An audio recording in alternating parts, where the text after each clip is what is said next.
Good morning, everybody, and welcome back to the channel. So after we got the air seeder fixed yesterday, I got quite a bit of planting done. I went to 3 other fields and got them planted, so everything went really smooth. And then I was on my last field last night and I folded the planter and I realized there was some beans piled up in the hinge right there. Well, between the field that I quit in last night and the one that I had come from, seed tube had gotten pinched in the hinge of the planter and kind of pinched it and made a small hole in the tube, and some beans were getting out of the hole. So I found the problem, and in fact I've spliced this hose once, but it got pinched right there and made kind of a hole in it. So there's plenty of length of tubes on this planter. So what I do whenever I get a hole or something like that, I just get one of these 1-inch hose barbs and I connect them back together. So it's just simple as taking a grinder, just cutting the bad out.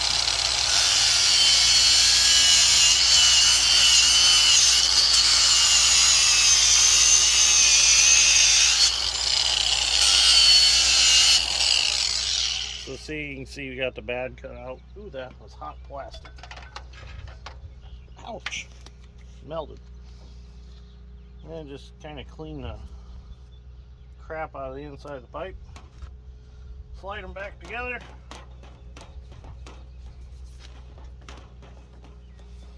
Take some Fratco tile tape.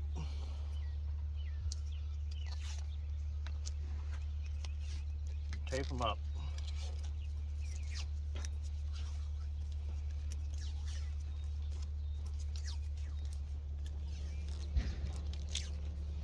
See what happens once they get a hole in them, then they'll end up kinking real easy. So by putting that hose barb in there, it gives them their rigidity back, or whatever, rigidity, makes them stiff again, and then they're good. So now I just need to, I'm going to put some zip ties up there to keep them out of the hinge. It's something you got to constantly watch on these air seeders, make sure that your tubes aren't getting pinched. So Scooter's hooking up my seed tender right now. We're gonna get some boxes of beans, put in the seed tender. I'm gonna get some put in the planter, and then I'm gonna try to hit at least 3 farms today and see if I can't cover 100 acres. So we'll see what happens. So my planter's ready to go, but I'm gonna be doing a variety change of soybeans this morning. So I need to go figure out my pounds per acre, and because these are quite a bit different seeds per pound than what I've been planting. So I have to figure out my pounds per acre I need to get 150,000, and then we'll have to do a sample, weigh them out in the field, and then we'll set the planter. Okay, so I've done some calculations, and I need about 46 pounds of soybean seed per acre to get roughly 151,000. Just for simplicity's sakes, I figured it to come out 151,000 roughly, which is close enough. So I'm gonna come back here, and in order to get that, I need to set this to about 1.5 on the scale here. So I just take my little crescent wrench out of my pocket. And, oh, alright. Crank this up.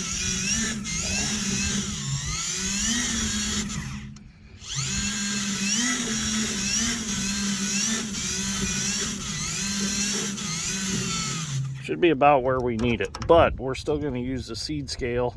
We catch the beans out of one of the tubes, and then we put them in the seed scale, and that gives us, I feel, a more accurate setting than actually setting the planter by the chart in the book. It seems like every time I've set this planter by the chart in the book, it's either way light or way heavy. So with that new seed scale, I'm able to catch it right out of a row, put it in a scale, and that tells us how many pounds per acre the planter's actually planting. So we'll show you that scale here in a little bit.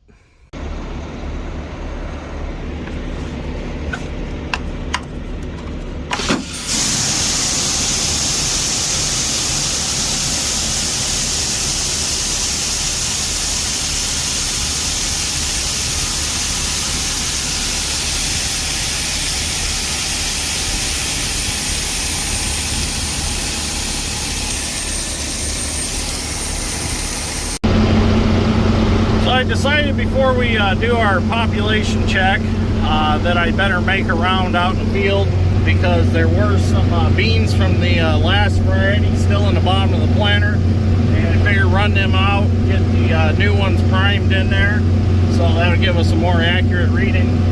So I'm setting it at 46 pounds. That gives me like 151,340 population, which is fine. I just don't want to be under 150,000 here in our no-till. So that way, if by chance some beans don't get buried because they got right on the row, or there's some bug pressure or something like that, we've got plenty of beans in the ground to cover that. So I mean, that 150,000 was just a suggestion.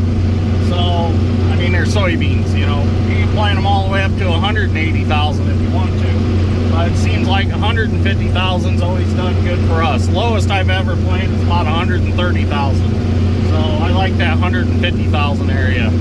So we'll get turned around here and get our measurement for our flags, and then we'll do our check. Okay, so for 15-inch rows, you need to measure out 116 feet and flag it. And then you come back to your planter and you tie a cloth bag around the seed tube. Then you start at that flag and you stop at the flag and you measure out the amount that's come out of that seed tube, and that'll give us our pounds per acre, and from that I'll be able to figure my population. Okay, so we got our bag off of our seed tube and we got it dumped in our seed scale here, and we're actually right on the money, close enough. So what you do is you hang this from something, like I just got this tarp strap hook here. I just hang it in the catwalk on the back of the seed tender here, and you dump your seed in, you make sure it's level in the cup, and then you slide this, and I've actually made a little marks because they don't have it all marked out.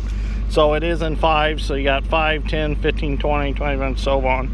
So we wanted about 46 pounds, and we got our 46 pounds. You slide that till your bubble's level, and the breeze is blowing it around a little right now, but we're right on the money. So we're gonna keep planting, and actually I set the planter, I set it at 2 instead of 1.5 like the book said. So I kind of know this planter pretty well. It's always been, the chart is different than what the planter puts out, so I've always put more than what the chart has said. So we're good to go. So now we won't have to change varieties. We got 4 boxes, all the same variety, so we can plant quite a while now without changing variety and doing this. So these are in the Shoup's catalog if you're interested in one. It's called the Cedar Meter, and it just figures out pounds per acre. And what'd you find? Oh, you found my nut driver. Good job, Scooter. I left that laying in the toolbar, didn't I? Yeah. Didn't even think about it. Almost lost my Milwaukee nut driver. But anyways, this has a chart on it, and it actually tells you different row spacings on it and how many feet you need to mark out for your different row spacings. So it's a really simple tool to use, and so far it's come out very accurate, so I'm happy with it.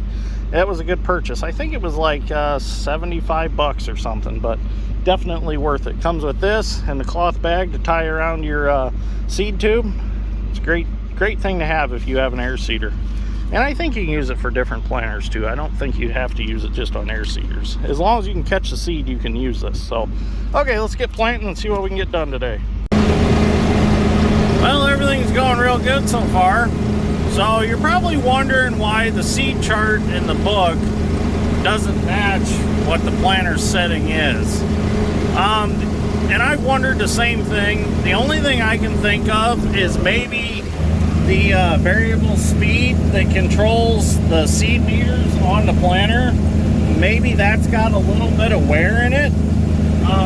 I mean, there's got to be some kind of wearable parts in there that make it change the seed rate. I've never had one of them apart to see what's inside. It's got to be some sort of little transmission of some sort. But that's the only thing I can think. Maybe it's got some wear on it, and that's why it's not driving it as fast as it should and matching the chart. So maybe someday we'll tear into one of them and we'll see exactly what's inside of it. But with the seed scale that I use, it's definite. You know, it's right on the money because of the way it works. So I know a few of you have asked in the comments if we're ever going to go back to playing with the trommel. Yes, we are. It's right there. As soon as planting season's over with and I've got a spare excavator that I can use, we are going to go back to playing with the trommel. Let's zoom in a little bit. There it is. So last year, the reason I quit playing with it was simply I ran out of water to run it with. I washed a wheelbarrow full of pea gravel and I ran out of water. So this year I'm going to do a bunch more digging and I'm going to have plenty more water. Well, I'm just hitting it right on the money today. Pulled right up here, swung the auger over. It's perfect. So let's get some beans loaded up and get back to planting. So hopefully Scooter got my seed tender running good. He took it up to the shop and he charged the battery because the battery was a little dead. So we'll see if she starts and get some beans transferred.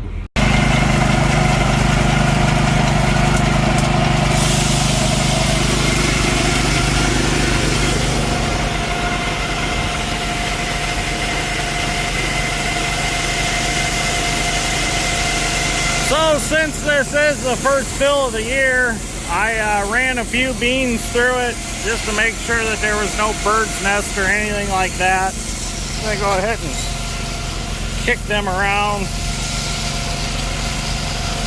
As I turn on the ends, it'll work them in. So I'd have hated to run a bunch in and then, you know, have a glob of bird's nest or something, or some rotten beans or something. So even after big rain, if this sits outside, I'll go ahead and I'll run a few through the auger just out to the side of the seed tender or hopper, just so I know that I don't get a bunch of crap in there. Because the one time after a big rain, I went back to planting and I run some beans in, and there was some that were starting to sprout. Run them right in there and they ended up plugging seed tubes and everything else. So from then on, I'm like, it's not even worth it. I'll make sure the auger's clean before I even start.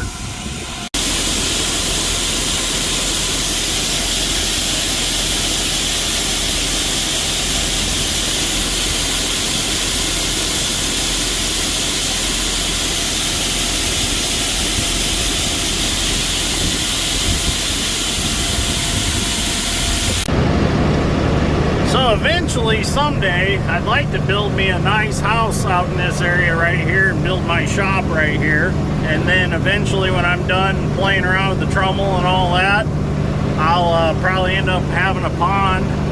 And basically, this area where the trommel's at is going to be like my giant sandbox where I just play with all my antique construction equipment. That's basically what it amounts to. Then I'll have my house and shop here. And I'll have a pond here, you can go fishing in it and stuff. So that's all someday. It's not going to happen anytime soon, but that is one of my plans eventually. So let's go walk around the trommel real quick, check things out. I've been back here in a few weeks, see what's going on. So here's the trommel. For those of you who haven't watched the videos on it, I built this whole thing from scratch from just some soapstone drawings on the shop floor. So this is it. Like I said, I didn't get to run it very long last year because I ran out of water. So hopefully this year I'll have plenty of water. So here it is. Everything looks good. Doesn't look like anything's frozen broke over winter. So I'm gonna get back to planting. I decided I better get fuel before I head to the next farm. Well, I pulled up here and got out of the tractor and put the fuel nozzle in and thought I better look the planter over a little bit before I take off. Well, started looking and something didn't look right. Yeah, that don't look right. I'm missing a gauge wheel. So I'm gonna run back to the shop. I'm gonna get Scooter and the Gator, because you know 4 eyes are better than 2. And we're gonna drive around out here and see if we can find that wheel, because I'm pretty sure it fell off in this field. So we'll find it and we'll get a new bearing put in it and get her put back on and get back at it. Just goes to show you can check and check and check stuff before you start planting, and something's always going to happen. Just never fails. Well, after driving all this right here and all this on the other side of the woods, Scooter and I found the wheel. So we're going to take it back to the shop. I'm going to put a new bearing in it and get it put back on the planter. Yep, that's exactly what happened. Bearing went out, didn't it? Okay. Now we can drive back to the shop and put her back on. It's a good thing we're not too far from the shop.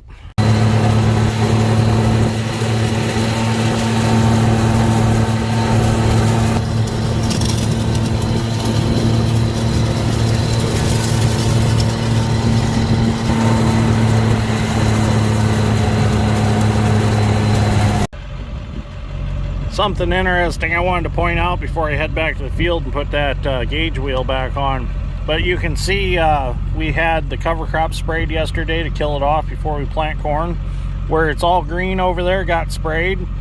Where it's all red, maroon looking, is where it didn't get sprayed, because we're going to leave this all for the flower farm, because my sister and my mom thought the crimson clover was so pretty with the radishes growing up through it. The radishes are the yellow flowers. But it's just amazing how fast, after getting sprayed yesterday, that it turned and started drooping down, because yesterday before it got sprayed, it was standing up and the red was up, and the I don't know what they call it, I guess the seed develops on the head right there, but that's all drooping down where it was sprayed now, and it just turned green. It's kind of neat.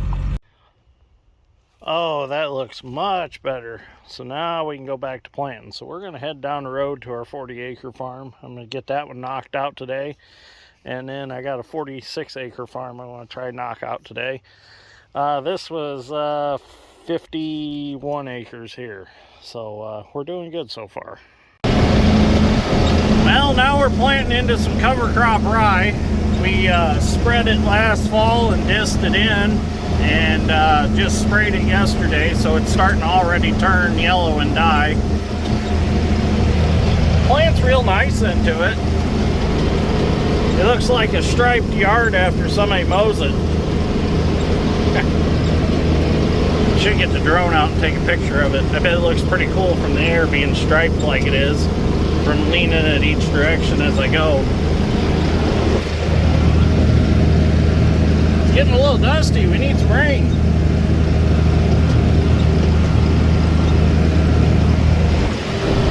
There's L2 number 3 sitting there in front of that tree. We backed it out of the shed so we can get the corn planter out. I need to get it put back in the shed before it rains. It's still got the tracks on it. I haven't taken the tracks off yet. But I don't know if I'm going to now. Now I got 3 combines. I might just leave that one with the tracks on it. For those of you that have never seen it with the tracks on it and are new to the channel, go check out the videos of that combine. I can't see the tracks because they're in the shade right now, but it's got steel tracks on it. It's pretty cool. Well, just a few more rounds and this 40 acres will be done. I'll be glad when it's done. It has been rough. I don't know if Dad was like listening to White Snake and running 6.5 miles an hour with the disc in the 9300, but holy crap, is it rough out here. So I'm going to have a talk with him. I think he's just discing way too fast. So next year we're going to do something a little bit different. I don't know, we're going to try to find something different for tillage work in the fall. I'd like to try a high-speed disc or one of those horse jokers or something like that. Try to get away from just using a 30-foot disc. There's got to be something out there that works real good at a higher speed. So my cousins do have a high-speed disc. Maybe I'll see if I can rent it for a while and try it out and see what we think. But this is just rough. So luckily next field I'm going to, it's no-till from last year, soybeans, so it should be fairly smooth. But I don't know, he always yelled at me for going too fast with the disc and making it rough. I think this is just a little reverse role playing now. Maybe he's getting me back for all them times that I made it rough for him. So we'll get this finished up and head to the next field. I'll have to get some beans, getting kind of low. I still got some in the tender, and I might just run home and grab another box. We'll see what happens. Well, I spoke too soon about things going smooth and stuff. I got to the ends here and went to raise my marker up, grab my remote, and as you can see, nobody's home. So I got out and I looked under the cab, and the aluminum arm that moves the remote on the back of the tractor broke off. It broke. There's a roll pin through it, and it broke halfway and fell off of the arm that this moves when you move the hydraulic lever in the cab. So I was able to manually from outside the tractor run the remote, get the markers folded back up. So what I'm going to do on the next field is I'm just going to switch hoses around and use #1 remote for markers, and then when I want to fold the planter up, I'll have to switch the hoses back to #1 remote and fold the planter until I can get to John Deere and get that aluminum arm to fix that. So it looks fun to get to because it's like right here underneath the tractor cab where that arm's at, and it's like forward of the rock shaft, so it looks like it's going to be a lot of fun to change that. So I'm sure it's something we'll make a video on, because I'm sure somebody will have that problem along the line sometime. So anyways, let's finish out planting today. Let's get the rest of it done. We can make stuff happen still. Well, it figures. I got my planter all filled, ready to go, start planting again. Dad calls me, he's like, hey, I got the 4430 and the corn planter stuck. So he wanted me to bring the 4640 over and pull him out. But I'm like, well, I'm already at the next farm and I got to switch hoses and piss around to fold it. I said, I'll just run back to the shop real quick, grab the 4955 and bring it over and pull you out. So I'm gonna go grab it real quick, get a chain or one of the ropes. I think I'm just gonna grab a good chain and go pull him out. Well, there he is. Not as stuck as I thought he would be. Them road cleaners are doing a nice job though that we just put on the planter. We'll get him pulled out. It's not too bad. He just needs a little help. Okay, we'll see how this goes. He wants to plant as I pull him.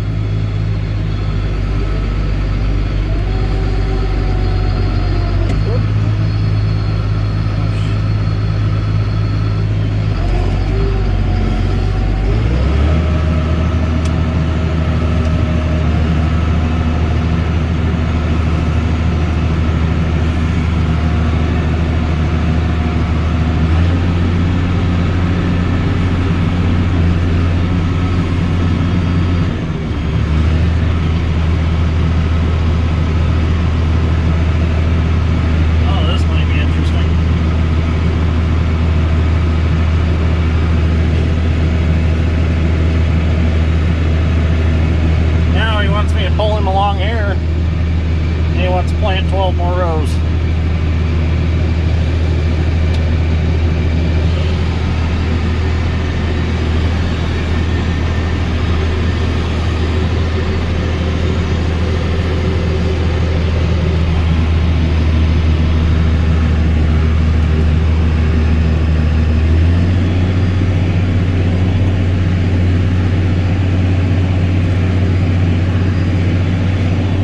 It's working.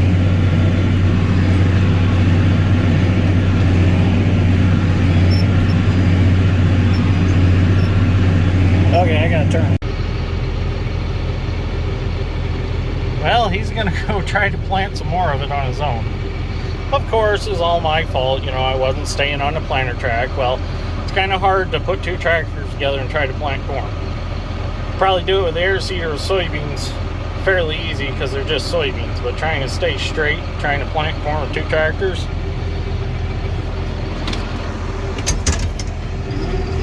This wet spot has always been a wet spot right here.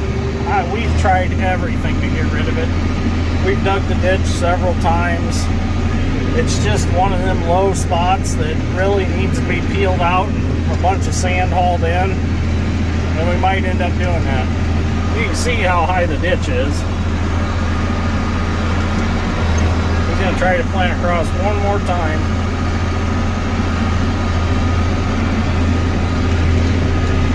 That's a nice thing about my air seeder is I can carry it to get me through them soft spots. Ah, he's making it through. Oh yeah, he made it. All he wanted was 12 rows right there, and that you'd be happy with that, he said.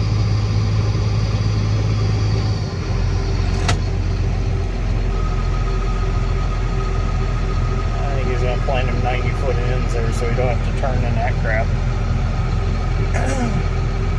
He yells at me for planting 90-foot ends. Now look at him, he's planting 90-foot.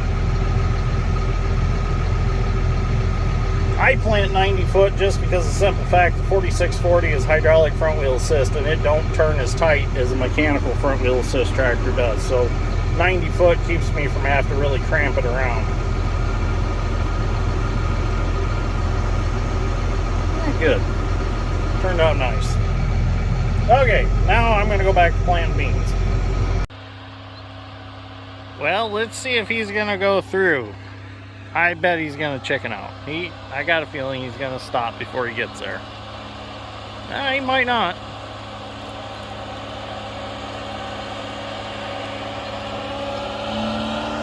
Oh no, he's going for it.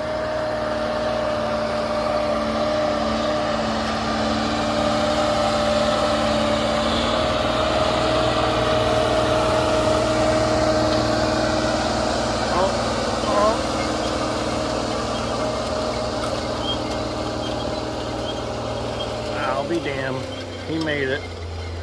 I thought for sure he wasn't gonna make it, but he did it. Okay, maybe I can go back to planting beans now. Well, he must like the punishment. He's gonna try it again.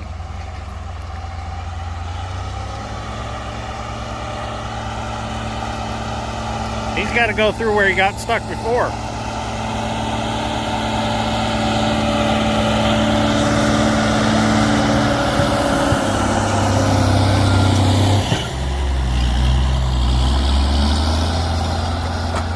Well, he got it all squared off and planted except that wet spot, so that's good.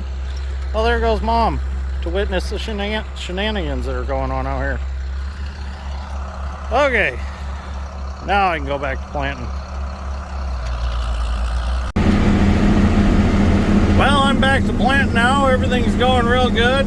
This field's actually a lot smoother than the last. I got to talk to Dad about that, and he said that he only went 5 miles an hour when he dissed that, but he did not deny listening to Whitesnake while he done it. So anyways, things are going really good. I'm going to try to finish this field yet tonight. If I finish this up, I will have hit my 100-acre goal for the day. So I'm very happy about that. A little bit of tracks from last year. So anyways, I have a comment that I need to respond to on the comment section. A viewer was upset. If you watch in the ladder video, there's the filter on the side of the engine on this tractor. That filter right there is dated like 5 of 13. The viewer was concerned that that's a fuel filter, and he said they don't really leave negative comments, but that fuel filter with that date on it really bothers him. Well, that is not a fuel filter. That is a water filter for the coolant in the tractor. Yeah, it needs to be changed. I think we've only got 2 tractors on the farm that actually have those coolant filters. Supposedly them coolant filters have the additive in them for the conditioning of the antifreeze. Well, we actually dump that in anyways, so it's really no big deal that that filter hasn't been changed. So we do add the additives to keep the rust out of the engines, off the sleeves and stuff like that. So that filter's no big deal. That's not a fuel filter. Fuel filters are 2 square ones on this side of the tractor. So just to educate you a little bit on that. It is my job, I feel, by making these YouTube videos to educate people. I mean, it does look like a fuel filter. I will say that. But I can assure you it's got lines that run to the water pump area, and then there's a line that runs underneath the oil cooler into the block. So anyways, I think I'm in this video right here. I don't think anything else exciting is going to happen this evening. So thank you for watching. I greatly appreciate it. I'll see you all in the next one. We'll start another video tomorrow and we'll see what happens. So everybody have a wonderful night, and thank you for watching.